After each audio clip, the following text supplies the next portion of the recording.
This group is called Behind Enemy Lines, and they are saying openly, who says protesting should be safe? All right, hold on a second. I'll read it. Right. We've insisted from the beginning of this campaign that sight and sound is not enough, that this convention must be shut down and refuse to engage with careerists and opportunists. We've got to shut down the streets to actually shut down Genocide Joe and killer Kamala. Why do people in the U.S. have the right to prioritize their own safety? How is any protest going to be successful if it doesn't challenge and disrupt business as usual to actually disturb the normal functioning of a society that is aiding and abetting a genocide? And why should any of that be safe? They say if people prioritize their own safety over the people of the world, then the protest will be a victory for killer Kamala. It's that simple. Our responsibility to the people of the world is to actually confront this convention and, yes, take risks to do so. Escalate for Gaza, shut down the DNC. And you know what your mayor did? Not for this particular group, but for the other protesters, like an offshoot of them that's a little bit more normal. Right. He set them all up. He's like, here's your microphone, here's your stage, have at it. He has he's a weakling. This mayor is weak. We've gone progressively weaker, mayor after mayor, until now. We've got a guy who basically lives on pharmaceuticals and has panic attacks and can't handle the job. Yeah, he has panic attacks and can't handle the job. And so, I mean, there was a famous story where a few weeks ago he was chased by Marianne Ahern of NBC5, and he ran through an alley and ran around her and got into a car and ran away. He's the mayor of Chicago. You're afraid of Marianne Ahern? I don't think so. But anyway, that's his deal. Look, now, what do you make of this the security threat there? Because not only do you have these lunatics, and I don't know who's calling the hotels trying to find out where the Democrats are staying, lawmakers, but that they're now being told use aliases to check in. Then you have them out on the streets saying we've got to get violent if we really want, to get noticed. And you've got these Chicago businessmen, smart men, boarding up their stores, expecting the numbers are as much as, according to the locals, a possible 100,000 influx of protesters trying to break shit up in Chicago. The left has already destroyed the city. They did so with the Black Lives Matter riots that they called mostly peaceful. The media called it mostly peaceful. And it's never recovered since then. And now what do we have? An outgoing Cook County State's attorney, Kimberly Fox, one of the Soros sisters to Kamala Harris, who doesn't put people in jail. She won't put repeat offenders, violent offenders, in jail. And that's what she's run on, because she's run on the idea that law enforcement is racist, and she doesn't want to be a racist. So she caters to the law breakers. Unfortunately, Megyn, the people who have their bodies broken and their hearts broken are Black people and Latinos, mostly women.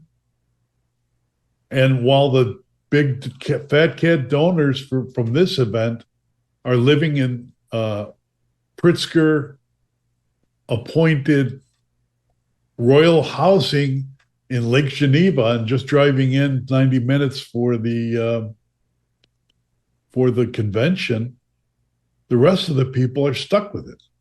Mm-hmm. I'm sorry for them.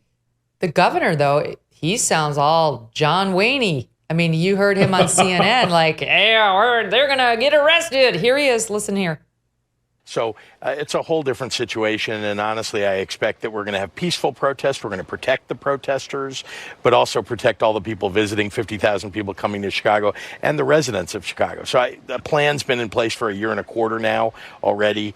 We're going to execute on that plan the next 4 days. Certainly most of the protesters, I'm sure, intend to be peaceful, but there are some groups that are making it clear they do not want to be peaceful. There's one called Behind Enemy Lines, for example, calling on its supporters to shut down the DNC, urging them to make bruises from Chicago police batons the 2024 back-to-school fall fashion. You guys prepared for that? If there are troublemakers, they're going to get arrested and they're going to get convicted. Yeah, beautiful. JB is the guy who promoted and endorsed Kim Fox. He endorsed her, the Soros sister, the do nothing prosecutor, prosecutor zero. And now what? Now he wants law and order? Come on. That's not what happens when you stop enforcing the law. An amazing thing happens. And despite his fantasy that when to become presidential timber after Kamala Harris is done, I guess he'll be happy and he'll run for office. But the damage has been done to the city of Chicago. And look, they're boarding, as you mentioned, they're boarding up the building, the storefronts downtown.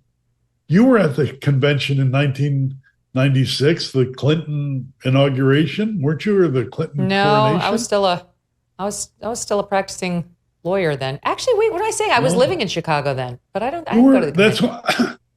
That's what your staff. I've discussed with your staff whether or not you've actually eaten a hot dog, or did you eat the bun, a Chicago hot dog, or just spit out the bun? Always ate the spit bun. out the bun. Yeah. If I'm going to have a hot dog or a hamburger, I'm having the bun. I mean, it's like that's half the joy. Right, exactly. So anyway, that's where we are with Pritzker and his fantasies, and Kamala Harris and her fantasies, and the people of Chicago. You know, the people that are hurt the most by all this Marxist nonsense are the children who don't get educated. Only 17%, mostly Black and Latino kids, can do math at a grade level. And I think only 30%, or just about 30%, can read, barely. I mean, what kind of city is this? And then we're doing this with the Democratic convention here. So we're telling the world, telling the rest of the country, you elect Kamala, you're going to get the Chicago way in your town, everywhere. In these crazy times, there is peace of mind and security. Security for our country, for our leaders, and for our families. But think about this. Are you really financially secure if all of your eggs are in one financial basket? Gold and silver can be an excellent way to diversify your savings as a hedge against inflation. They're a physical asset that is in high demand globally. And through Birch Gold Group, you can own physical gold and silver in a tax-sheltered retirement account. Yes, you can diversify an old IRA or 401k for no money out of pocket into an IRA in gold and silver.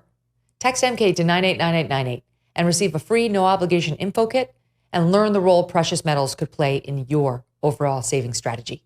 Again, text MK to 989898. Birch Gold has an A+ rating with the Better Business Bureau and thousands of happy customers. Text MK to 989898. Message and data rates may apply. Thanks so much for watching. If you like what you just saw, hit the subscribe button for more clips and full episodes.